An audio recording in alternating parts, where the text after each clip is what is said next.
আজ থেকে প্রায় ২০টা বছর আগে দেলবার হোসেন সাঈদী খুব সুন্দর আয়াতুল্লাহ খামেনির জন্য একটা বক্তব্য দিয়েছিল। আজ চলুন সেই বক্তব্যটা শুনে আসা যাক। আর হ্যাঁ, এই বক্তব্যটা অবশ্যই বেশি বেশি করে শেয়ার করে দিবেন আয়াতুল্লাহ খামেনির জন্য, আর সকলে তার জন্য দোয়া করবেন। চলুন ভিডিওটা শুনে আসা যাক।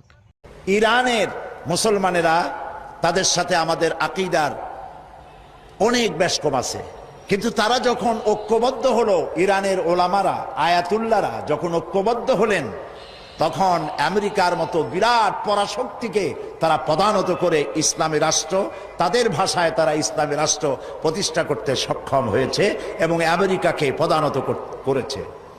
এখানে আয়াতুল্লাহ খমেনির একটি কথা আমার মনে পড়ে, কি সাহস তার! ইমান আকীদা যাই থাকুক, আকীদার প্রশ্নে আমরা আপোষ করব না, কিন্তু এই কথাটা তো বলতেই পারি।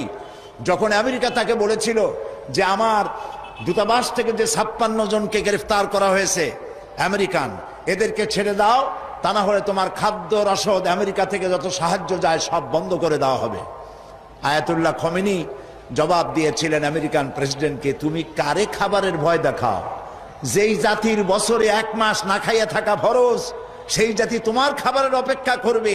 তোমার মতো কাফেরদের খাবারের কোনো পরোয়া আমরা করি না।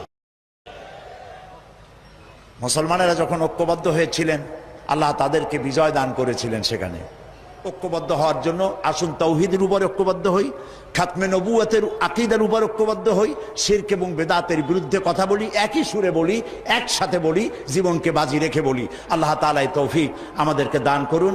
হাদা মা ইনদি ওয়াল ইলমু ইনদাল্লাহ আলাইহি তাওয়াক্কালতু ইলাইহি উনীব। ওয়াসসালামু আলাইকুম ওয়া রাহমাতুল্লাহি তাআলা ওয়া বারাকাতুহু।